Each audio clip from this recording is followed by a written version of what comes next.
Hi there, this is Poto. This is going to be an instructional clip I want you guys to view to learn how people in law enforcement and corrections use their body weight to subdue the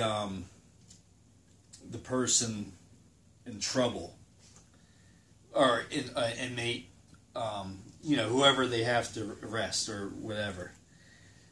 Okay. So over here is your typical inmate. You know, he's not that big. The majority of them aren't that big. They're, you know, they might be, what are you, 5'7"? 5'6". 5'6". 160. 160. And a lot of them are like that. So he has no idea. He's a little nervous. He doesn't know what's about to happen. But I wanted to show you how I'm going to use I'm 230 pounds. And I'm going to use my weight when I'm going to control him. It's, you know, it takes practice, but okay. Does it take practice to control somebody half your size? How much practice does it take?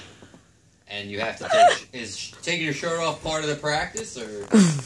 Quiet, inmate. Oh, God. Guards? Okay. You want me to stand up? Yep. Is that what you want? So stand up, and nothing is orchestrated or planned.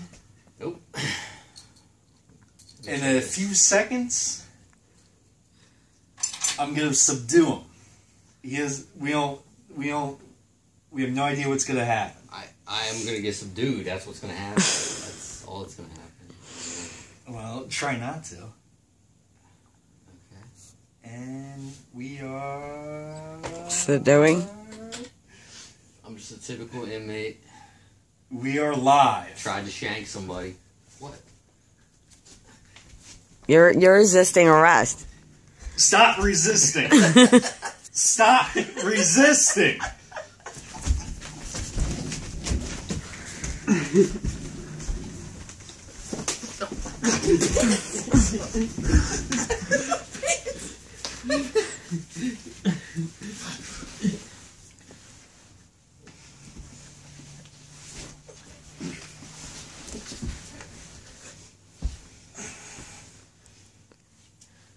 Now, Guard, you're so cute.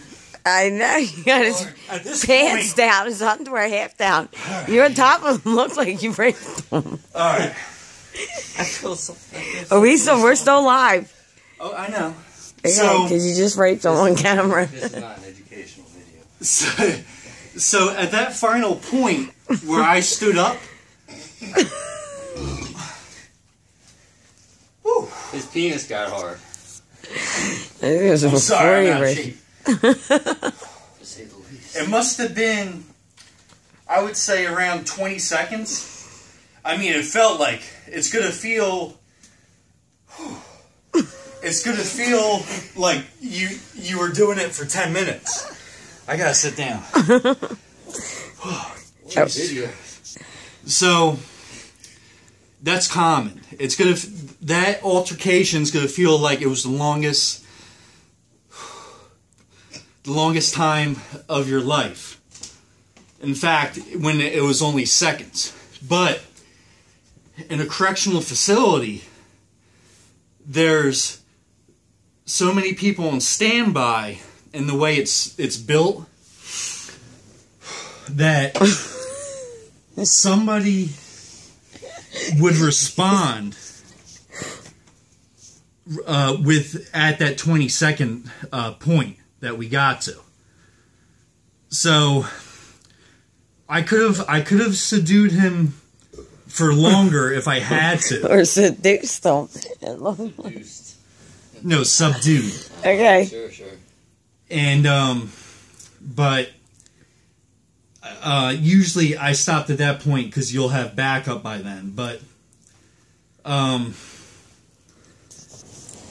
yeah, basically you want to, during the whole altercation, you want to control the wrist, because I would say 95% of the time they're not going to kick you, because they don't have training like that. So you go after the wrist. Once you get control, you can go for a takedown or strike, whatever you have to do. But you don't want to hurt them. So that's why you don't necessarily always want to strike.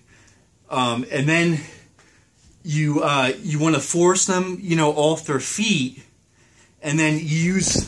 Chill. The inmate's loose again. So. CO's having a asthma I'm attack, sorry so about that. we may need to back up sooner.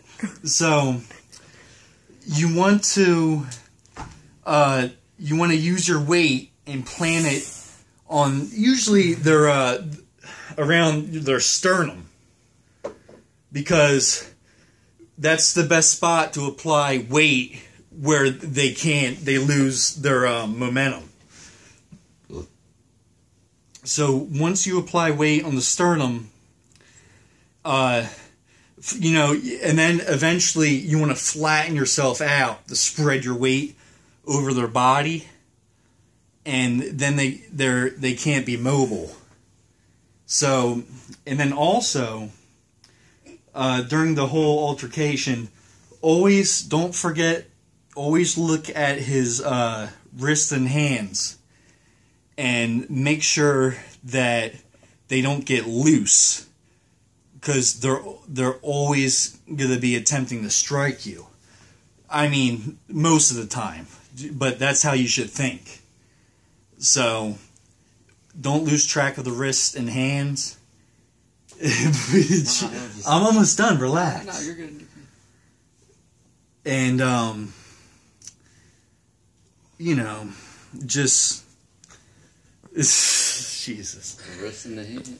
Just make sure that you're safe, and help will come. Okay, that's it.